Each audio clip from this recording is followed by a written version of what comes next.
यह संसदीय डिक्टेशन 60 शब्द प्रति मिनट की गति से उच्च गति अभ्यास प्रतिलेखन संख्या 74 से है।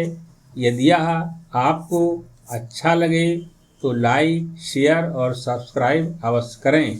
रेडी महोदय, वह उस भारतवर्ष से कहीं अधिक बड़ा है जो कभी किसी भी ऐतिहासिक काल में या उसके पहले किसी एक छत्र शासन के अधीन रहा हो। आप जानते हैं कि भारतवर्ष इतना बड़ा देश है, पर संसार के और बड़े बड़े देशों की सैनिक शक्ति के सामने उसकी शक्ति बहुत कम है। इंग्लैंड, अमेरिका और रूस की सैनिक शक्ति के सामने हमारी शक्ति बहुत कम है। ऐसी स्थिति में हमारे सामने प्रश्न यह है कि क्या हम किसी के सामने झुक जाएं, किसी के साथ मिल जाएं या अपने को तटस्थ और स्वतंत्र रखें।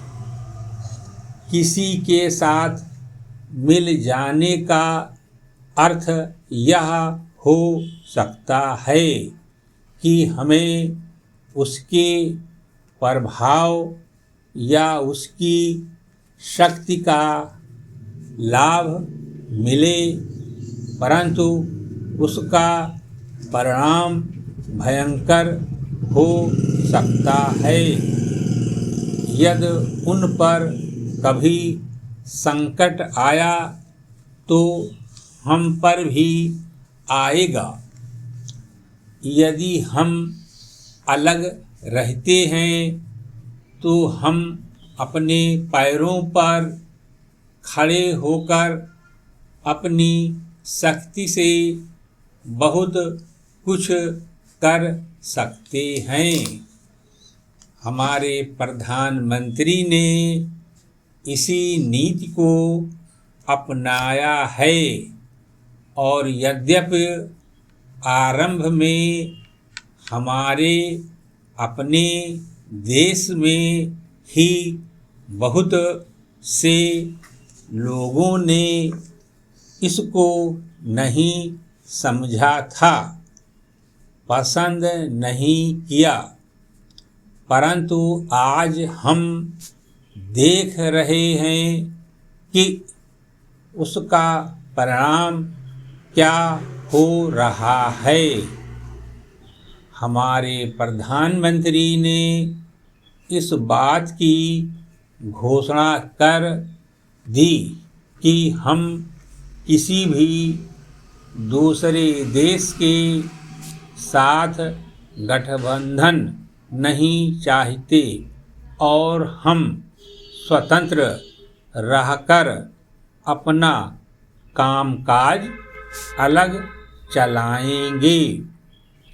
हमारे बहुतेरे लोगों ने यह समझा कि यदि हम किसी बलशाली देश से मिलें तो और कुछ नहीं तो कम से कम आर्थिक सहायता तो मिलेगी। जो देश यह चाहते थे कि हम उनके साथ मिलें, उन्होंने तो बुरा माना ही। उन्होंने यह नहीं समझा कि हम अपने को अलग रख रहे हैं, न कि उनके विरोधियों के साथ मिल रहे हैं। जैसे जैसे समय बीतता गया, धीरे धीरे उन्होंने भी हमारी विदेशी नीति को समझा। आज संसार के लोग मानने लग गए हैं कि भारतवर्ष अपने दृष्टिकोण पर स्थित है। पैरा इतना ही नहीं बल्कि एक नए देश को, जिसे स्वतंत्र हुए अभी 55 वर्ष ही हुए हैं, जो स्थान मिल सकता है उससे कहीं ऊंचा स्थान हमको मिल गया है और हमारा उत्तरदायित्व भी बढ़ गया है। मैं मानता हूँ कि इसी प्रकार यदि हम महात्मा गांधी के दूसरे सिद्धांतों को भी अपनाएं और उसके अनुसार आचरण करें तो इसका संसार पर बहुत प्रभाव पड़ेगा। समाप्त।